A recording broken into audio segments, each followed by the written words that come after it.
नमस्कार, स्वागत है आपका समसामयिक विषयों पर आपके पसंदीदा कार्यक्रम विशेष। मैं हूं आपके साथ अमृता चौरसिया। यमुना नदी भारत की प्राचीन परंपरा की प्रेरक है, देश की सांस्कृतिक विरासत को खुद में समेटे हुए है। यमुना लाखों करोड़ों भारतीयों की धार्मिक भावना का आधार है। यमुना को गंगा के ही समान पवित्र और जीवन के लिए अपरिहार्य माना गया है। गंगोत्री के मुख से निकली यमुना लाखों की आबादी के लिए प्रेरणादायिनी है, जीवनदायिनी है।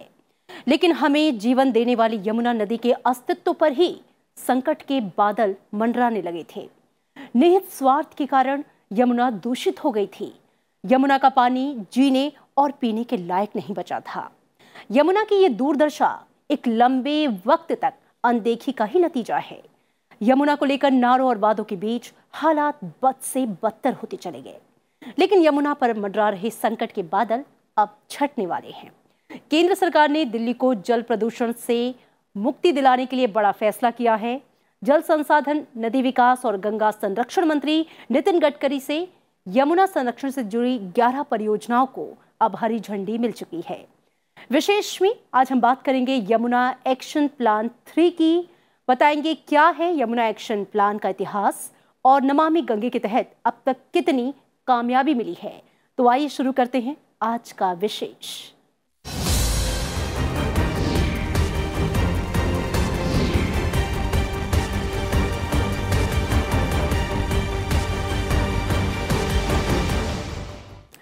यमुना नदी को साफ बनाने की दिशा में सरकार की ओर से लगातार प्रयास किए जा रहे हैं और इसी कड़ी में केंद्रीय मंत्री नितिन गडकरी ने गुरुवार को यमुना नदी के संरक्षण के लिए 9 परियोजनाओं का शिलान्यास किया।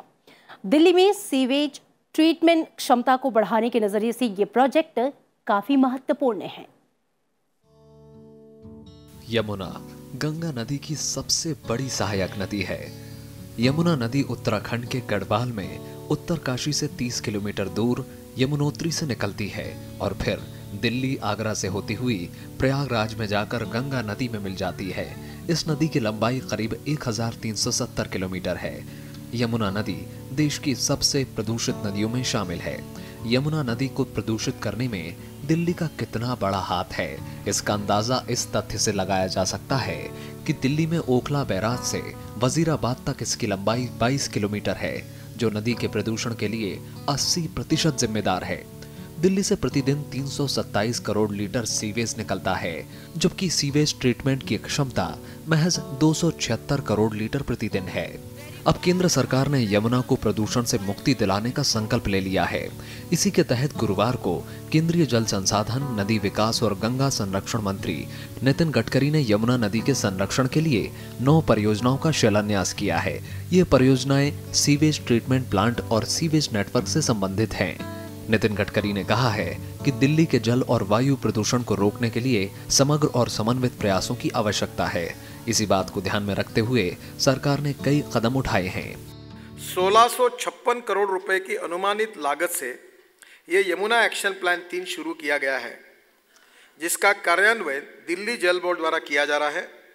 और यमुना एक्शन प्लान 3 के तहत 8 परियोजनाएं दिल्ली के 3 ड्रेनेज जोन कोंडली, रिठाला और ओखला में स्थित है और जिनकी कुल एसटीपी क्षमता 950 एमएलडी है। नितिन गडकरी ने कहा है कि नमामि गंगे कार्यक्रम की शुरुआत के साथ गंगा नदी की सहायक नदियों की सफाई का कार्य शुरू किया गया था और इन परियोजनाओं के साथ गंगा की सबसे महत्वपूर्ण सहायक नदी यमुना नदी में गिरने वाली नालियों को रोका जाएगा। और दिल्ली म्यूनिसिपल कॉर्पोरेशन, डीडी और राज्य सरकार को कहूँगा कि यमुना में जाने वाले और भी कोई नाले आपको दिखते जो इससे छूटे होंगे, हमारे सांसद और एमएलए जो है उनको भी आह्वान करूँगा और उसको भी रोकने के लिए अगर छूटे होंगे तो प्रस्ताव हमको बताइए। हम जरूर नमामि गंगा की ओर से यमुना को शुद्ध करना, गंगा को शुद्ध करना, ये जो हमारा मिशन है और उसको पूरा करने का जो प्रधानमंत्री जी का सपना है, इसमें जहाँ भी ऐसी आवश्यकता होगी हम जरूर सहयोग करेंगे। केंद्रीय पर्यावरण, वन एवं जलवायु परिवर्तन मंत्री हर्षवर्धन ने कहा कि गंगा और उसके सहायक नदियों के संरक्षण के लिए एक जन आंदोलन की आवश्यकता है। मुझे लगता है कि जहाँ ये सारे प्रोजेक्ट्स को हम और गहराई से आने वाले वर्षों में इम्प्लीमेंट करें, इसके साथ साथ सब प्रकार की राजनीति से उठकर सब प्रकार के दलों को सभी सामाजिक संस्थाओं को, धार्मिक संस्थाओं को, सबको हमको मिलकर एक बड़ा वृहद आंदोलन भी यमुना को बचाने के लिए खड़ा करना चाहिए, क्योंकि खाली सीवर ट्रीटमेंट प्लांट्स और दूसरी चीज़ें खड़ी करने से यमुना शायद उस दशा में नहीं आएगी जो हमारा सबका सपना है। दिल्ली के अलावा यमुना की सफाई के लिए हरियाणा और उत्तर प्रदेश में भी जरूरी कोशिशें की जा रही हैं। इसके लिए हरियाणा के पानीपत और सोनीपत और उत्तर प्रदेश के मथुरा वृंदावन में भी यमुना की सफाई के लिए काम किया जा रहा है। आगरा में 180 मिलियन लीटर प्रतिदिन क्षमता का एक सीवेज ट्रीटमेंट प्लांट को मंजूरी भी दी गई है। राष्ट्रीय स्वच्छ गंगा मिशन के तहत राष्ट्रीय राजधानी दिल्ली में यमुना की सफाई के लिए कुल मिलाकर 11 परियोजनाएं चलाई जा रही हैं। ये परियोजनाएं नमामि गंगे परियोजनाओं के तहत 4 चरणों में पूरी की जाएंगी। यमुना कार्य योजना के तीसरे चरण के तहत ये परियोजनाएं दिल्ली के कोंडली, रिठाला और ओखला नामक 3 ड्रेनेज जोनों में अवस्थित है। भारत सरकार ने यमुना एक्शन प्लान का तीसरा चरण 1665 करोड़ रुपए की लागत से शुरू किया। इसमें दिल्ली के लिए जापान इंटरनेशनल कोऑपरेशन एजेंसी की सहायता ली जा रही है। ये प्लान नमामि गंगे मिशन के एक घटक के रूप में है। इन प्रोजेक्ट्स को अंजाम तक पहुंचाने की जिम्मेदारी दिल्ली जल बोर्ड को सौंपी गई है। गुरुवार को जिन 9 प्रोजेक्ट की शुरुआत हुई उनमें यमुना एक्शन प्लान 3 के तहत 8 सीवरेज इंफ्रास्ट्रक्चर परियोजनाएं शामिल हैं। सीवरेज परियोजनाओं के तहत दिल्ली में 3 जोन हैं, कोंडली, रिठाला और ओखला। कोंडली के लिए 4 पैकेजों, रिठाला के लिए 3 पैकेजों और ओखला जोन के लिए 1 पैकेज है। ओखला में प्रतिदिन 56.4 करोड़ लीटर की सीवेज ट्रीटमेंट प्लांट क्षमता का सृजन किया जाएगा।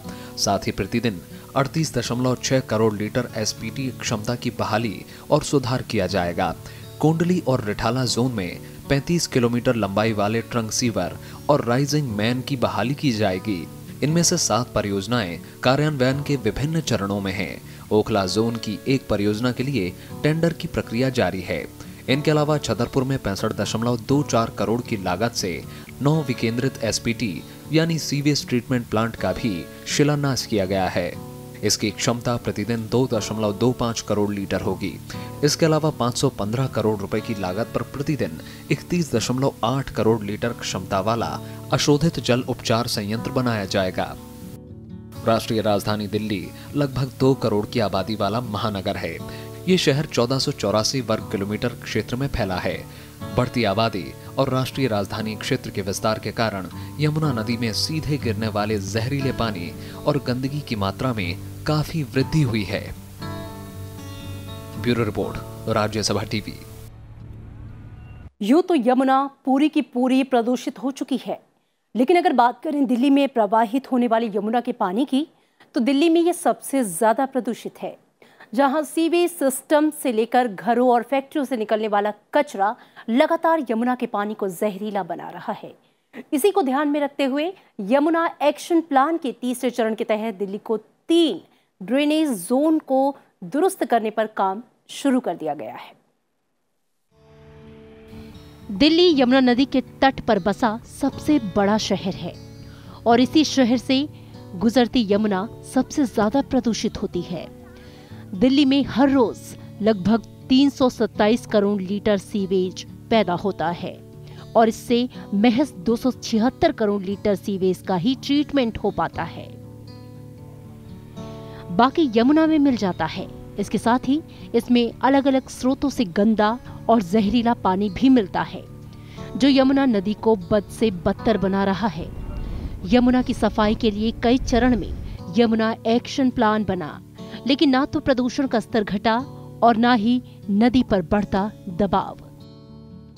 यमुना एक्शन प्लान 3 के तहत 11 प्रोजेक्ट्स को मंजूरी दी गई है। इस प्लान के तहत दिल्ली को कोंडली, रिठाला और ओखला जैसे 3 क्षेत्रों में विभाजित किया गया है, जिससे 8 सीवेज ट्रीटमेंट प्लांट होंगे।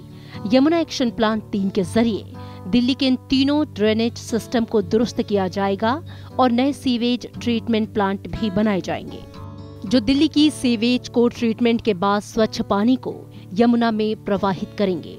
फिलहाल रिठाला ड्रेनेज जोन की ट्रीटमेंट प्लांट क्षमता को बढ़ाकर हर रोज करीब 38 करोड़ लीटर सीवेज ट्रीटमेंट करने की योजना है।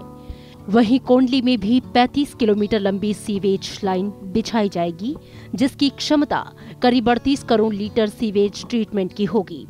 इसके साथ ही ओखला में हर रोज करीब 56 crore litre sewage treatment plant लगाया जाएगा। इन सब पर करीब 1656 करोड़ रुपए की लागत आएगी। कुछ जो यमुना एक्शन प्लान 3 में जो अभी दिल्ली में कुछ परियोजनाओं का शिलान्यास किया गया है, कुछ परियोजनाएं चल रही हैं, वो करीब 8 परियोजनाएं हमारी चल रही हैं। उसमें हम मुख्य तौर पे क्या कर रहे हैं, जो दिल्ली के 3 ड्रेनेज जोन हैं, रिठाला, कोंडली और ओखला, इन तीनों में जो अभी जो सीवर की जो इंफ्रास्ट्रक्चर है उनको और अच्छा मजबूत बनाना, उनको रिहेबिलिटेट करना, और जो पुराने प्लांट हैं उनको रिहेबिलिटेट करना, और साथ साथ ओखला में एक बहुत बड़े नए प्लांट का निर्माण करना। इसके अलावा दिल्ली में वेस्ट वाटर ट्रीटमेंट प्लांट के 2 और परियोजनाओं को मंजूरी मिल गई है, जिसे कोरोनेशन पीलर पर बनाया जाएगा। इस प्लांट की क्षमता प्रतिदिन 31 करोड़ लीटर सीवेज ट्रीटमेंट की होगी। वहीं दूसरा सीवेज ट्रीटमेंट प्लांट छतरपुर में बनाया जाएगा और इसकी क्षमता हर रोज 2.25 करोड़ लीटर सीवेज ट्रीटमेंट की होगी। इन दोनों परियोजनाओं पर 580 करोड़ रुपए खर्च होने का अनुमान है। जिस तरह से शहरीकरण हो रहा है, लोग बाहर से आते हैं, माइग्रेट करते हैं, सेटल करते हैं, कच्ची बस्तियां बनती है, जिसको हम टिपिकली पेरी अर्बन एरिया बोलते हैं, उन जगहों पे भी जो इस तरह की कच्ची बस्तियां हैं, सीवर तो जनरेट होता है, चाहे आप उनको रिकॉग्नाइज करें या नहीं करें, सीवर जनरेट होता है तो कहीं तो जाता है और अल्टीमेटली वो नदी में जाता है और यमुना को प्रदूषित करता है। तो हमने उसके लिए भी एक योजना बनाई है, जिसको हम करते हैं कि डिसेंट्रलाइज्ड एसटीपीज या विकेंद्रीकृत एसटीपी। तो अभी हमने छतरपुर में उसका भी शिलान्यास हुआ। छतरपुर के लिए हमने एक 9 डिसेंट्रलाइज्ड एसटीपी, जिसकी टोटल कैपेसिटी 2.25 करोड़ लीटर होगी, इसका प्रावधान किया है और इसको हमने सैंक्शन दिया है। सरकार की कोशिश है नमामि गंगे परियोजना के तहत 2020 तक गंगा की सफाई पूरी तरह हो जाए, वहीं यमुना भी जल्द से जल्द निर्मल हो जाए। यमुना की सफाई को लेकर कई बार योजनाएं बनी और करोड़ों रुपए पानी की तरह बहा दिए गए, लेकिन नाले में तब्दील हुई यमुना कभी नदी की शक्ल नहीं ले पाई। इसके पीछे केंद्र और दिल्ली की सरकारों में तालमेल की कमी और नाकामी रही। लेकिन मौजूदा समय में गंगा के बदलते स्वरूप को देखते हुए यमुना के कायाकल्प की उम्मीदें अब बढ़ गई हैं। कैमरा पर्सन संतोष के साथ अनु दीवान, राज्यसभा टीवी, दिल्ली। यमुना नदी या जमुना जी के रूप में जानी जाने वाली यमुना नदी के किनारे लाखों लोग निवास करते हैं। पौराणिक कथाओं में इसे एक धार्मिक नदी माना गया है, क्योंकि ये नदी अपने तटीय क्षेत्र में रहने वाली आबादी के लिए जीवन रेखा के रूप में काम करती है और इस नदी के किनारे रहने वाली आबादी अपनी तमाम बुनियादी ज़रूरतों को पूरा करने के लिए इस नदी पर ही निर्भर है। लेकिन बढ़ती आबादी और आधुनिकता के दौर में आज जो नदी सबसे प्रदूषित नदियों में से एक बन चुकी है। इस नदी के पानी को स्वच्छ और निर्मल बनाने के लिए यमुना एक्शन प्लान की शुरुआत की गई। आइए जानते हैं क्या है यमुना एक्शन प्लान और कब इसे शुरू किया गया।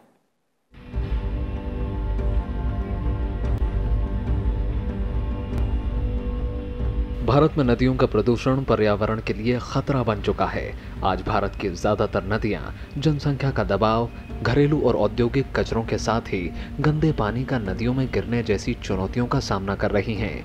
इसके अलावा नदियों के जल का भारी मात्रा में दोहन ने भी नदी प्रणाली को बड़े पैमाने पर दूषित करने में अहम भूमिका निभाई है। इन सब का मिला जुला असर है कि यमुना आज देश की सबसे प्रदूषित नदी बन चुकी है। यमुना गंगा नदी की सबसे बड़ी सहायक नदी है, जो यमुनोत्री से निकलकर प्रयागराज में गंगा से मिल जाती है। लेकिन इस नदी के बहाव का ज्यादातर इलाका आज बेहद प्रदूषित हो चुका है, जिसे यमुना एक्शन प्लान के तहत साफ सुथरा किया जा रहा है। दरअसल 1977-78 में केंद्रीय प्रदूषण नियंत्रण बोर्ड ने यमुना नदी में प्रदूषण की स्थिति का आकलन करने के लिए एक अध्ययन शुरू किया। इसके लिए यमुना नदी में जल निकासी बेसिन, जल का आधार प्रवाह, जनसंख्या, भूमि के उपयोग और खेती करने के तरीकों को आधार बनाया गया। इस अध्ययन में पाया गया कि जमुना का प्रदूषण स्तर काफी बढ़ा हुआ है और इसकी प्रमुख वजह है यमुना में गिरने वाला घरेलू कचरा। रिपोर्ट में कहा गया है कि जमुना में होने वाले कुल प्रदूषण का 2/3 हिस्सा घरेलू कचरे के कारण है, जबकि बाकी के प्रदूषण में उद्योग और कृषि का योगदान है। इस अध्ययन के आधार पर सरकार ने गंगा एक्शन प्लान 2 के तहत चरणबद्ध तरीके से यमुना एक्शन प्लान के नाम से एक योजना शुरू करने का फैसला लिया। यमुना एक्शन प्लान का मकसद यमुना के पानी की गुणवत्ता को बहाल करना था। दिसंबर 1990 में जापान ने यमुना एक्शन प्लान को लागू करने के लिए सहायता प्रदान की। इसके बाद साल 1993 में औपचारिक रूप से यमुना एक्शन प्लान फेज 1 को लॉन्च किया गया। पहले चरण के पूरा होने की समय सीमा साल 2000 रखी गई, लेकिन सर्वोच्च न्यायालय के निर्देश पर अतिरिक्त कार्यों को शामिल करने के कारण इस चरण को साल 2003 तक बढ़ा दिया गया। पहले चरण के तहत दिल्ली, उत्तर प्रदेश के 8 शहर और हरियाणा के 12 शहर को शामिल किया गया।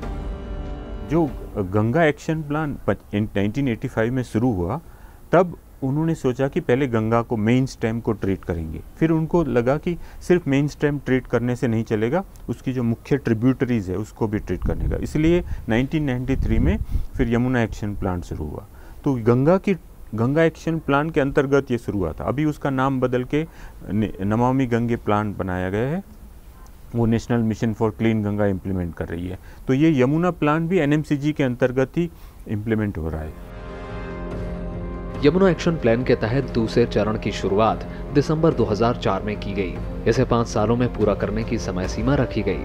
यमुना एक्शन प्लान के दूसरे चरण के तहत दिल्ली में 22 किलोमीटर के क्षेत्र में फैली यमुना नदी की सफाई पर जोर दिया गया। यमुना एक्शन प्लान 1 और 2 के तहत प्रदूषित यमुना नदी की सफाई यमुना में जैविक ऑक्सीजन के बढ़ते स्तर की मांग के अनुरूप की गई।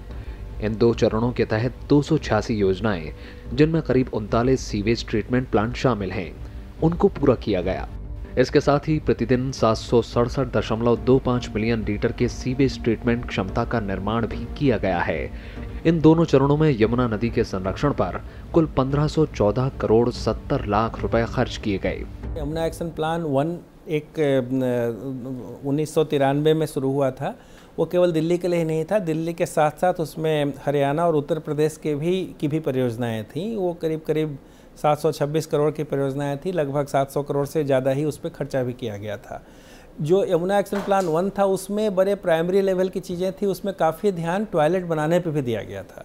उसके बाद यमुना एक्शन प्लान 2 हुआ, जो कि उसमें भी लगभग 700 करोड़ से ज़्यादा का खर्च किया गया और वो भी 2012 तक चला। अब जो यमुना एक्शन प्लान 3 है, जिसकी चर्चा हम आज कर रहे हैं, वो केवल दिल्ली के लिए है। यमुना एक्शन प्लान के तीसरे चरण में राजधानी दिल्ली पर मुख्य जोर दिया गया है। दिल्ली यमुना नदी के सबसे महत्वपूर्ण हिस्सों में से एक है, जिसमें दिल्ली शहर के ज्यादातर मैले पानी को इसमें शामिल किया जाता है। तीसरे चरण में 950 मिलियन लीटर प्रतिदिन सीवेज ट्रीटमेंट प्लांट और ट्रंक सीवर के पुनर्वास के लिए दिल्ली में 1656 करोड़ रुपए खर्च होने का अनुमान है। यमुना एक्शन प्लान के तीसरे चरण की अवधि 7 साल है। यमुना एक्शन प्लान के तहत अब तक कुल 17 परियोजनाओं को सरकार से मंजूरी मिल चुकी है। इनमें 11 परियोजनाएं दिल्ली में हैं, जबकि 3 परियोजना उत्तर प्रदेश में और 2 परियोजना हरियाणा में और 1 परियोजना हिमाचल प्रदेश में है। इन परियोजनाओं को पूरा होने में 3,941 करोड़ 73 लाख रुपए खर्च होने का अनुमान है। लाखों लोगों के लिए लाइफलाइन का काम करने वाली यमुना नदी अगर पूरी तरह साफ हो जाती है, तो इससे न केवल पर्यावरण साफ सुथरा होगा, बल्कि टूरिज्म, जल परिवहन और मछली पालन को भी काफी बढ़ावा मिलेगा। इसके जरिए सैकड़ों लोगों को रोजगार भी मिलेगा, प्रवासी पक्षियों का आगमन बढ़ेगा और जैव विविधता को भी बढ़ावा मिलेगा। Bureau report, Rajya Sabha TV. अगले 3 महीने में गंगा नदी 80% तक साफ हो जाएगी और 2020 के मार्च तक पूरी साफ हो जाएगी। जल संसाधन, नदी विकास और गंगा संरक्षण मंत्री नितिन गडकरी ने यह भरोसा जताया है। गंगा को निर्मल बनाए रखने का लक्ष्य मजबूत जन आंदोलन बन चुका है। जाते जाते आपको छोड़ जाते हैं इस रिपोर्ट के साथ, लेकिन आपको याद दिला दें कि आप हमारा यह विशेष कार्यक्रम RSTV के YouTube चैनल पर देख सकते हैं, जहां आपके सुझावों का हमें रहता है इंतजार। नमस्कार। गंगा नदी 5 राज्यों उत्तराखंड, उत्तर प्रदेश, बिहार, झारखंड और पश्चिम बंगाल से होकर बहती है और कुल 2525 किलोमीटर की दूरी तय करती है। देश की 46% आबादी गंगा के जलग्रहण क्षेत्र में निवास करती है। ये 5 राज्यों के 66 जिलों में फैले 118 शहरों और 1657 ग्राम पंचायतों से होकर बहती है। समय के साथ गंगा नदी प्रदूषित होती गई। मैली और प्रदूषित गंगा नदी को साफ करने के लिए समय समय पर कई कार्यक्रम और योजनाएं चली, लेकिन गंगा नदी को प्रदूषण मुक्त बनाने और साफ करने की ठोस कार्रवाई 2014 में जब केंद्र में प्रधानमंत्री नरेंद्र मोदी की अगुवाई में एनडीए की सरकार बनी तो निर्मल गंगा की दिशा में ठोस काम शुरू हुआ। प्रधानमंत्री नरेंद्र मोदी ने सबसे पहला और बड़ा काम ये किया कि निर्मल गंगा के लिए अलग से एक मंत्रालय बनाया गया और इसे जल संसाधन, नदी विकास और गंगा संरक्षण का नाम दिया गया। नए मंत्रालय के तहत केंद्र सरकार ने जून 2014 में नमामि गंगे कार्यक्रम को मंजूरी देकर गंगा को साफ करने के मजबूत इरादे स्पष्ट किए। समग्र संरक्षण मिशन के इस कार्यक्रम के तहत 20,000 करोड़ रुपए का भारी भरकम बजटीय प्रावधान किया गया। निर्मल गंगा के लिए एकीकृत राष्ट्रीय गंगा संरक्षण मिशन के इस कार्यक्रम की सफलता के लिए 8 योजनाएं बनाई गईं। इनमें सीवेज परिशोधन के लिए जरूरी ढांचा विकसित करना, नदी की सतह की सफाई, वृक्षारोपण, नदी में गिरने वाले औद्योगिक कचरे की रोकथाम और निगरानी, नदी के किनारों का विकास, जैविक धरोहर का संरक्षण, जन जागरण और गंगा ग्राम विकसित करना शामिल है। नमामि गंगे के तहत गंगा नदी की सहायता नदियों को भी साफ बनाने का लक्ष्य रखा गया। नमामि गंगे में हम फ्लो को कैसे बढ़ाएं, जल का संरक्षण कैसे करें, जल को कम व्यर्थ करें। जो कृषि में हम जल निकालते हैं, जैसे क्या होता है कि बहुत सारा पानी हम अपने या तो पीने के लिए या सिंचाई के लिए या इंडस्ट्री के लिए ले लेते हैं, तो उसको हमारे जो सिंचाई में जो हम जल का उपयोग करते हैं, हमारा वाटर यूज इफिशिएंसी 40% भी नहीं है। तो हम अगर अपनी इफिशिएंसी को बढ़ाएंगे तो हमें कम पानी लेके भी ज़्यादा फसल उगा सकते हैं। तो ये सारी चीज़ें नमामि गंगे परियोजना के अंदर हैं। नमामि गंगे योजना के अधिकांश कार्यों के ठेके आवंटित होने के बाद सरकार को भरोसा है कि गंगा नदी अगले साल मार्च तक 70 से 80% और मार्च 2020 तक 100% साफ हो जाएगी।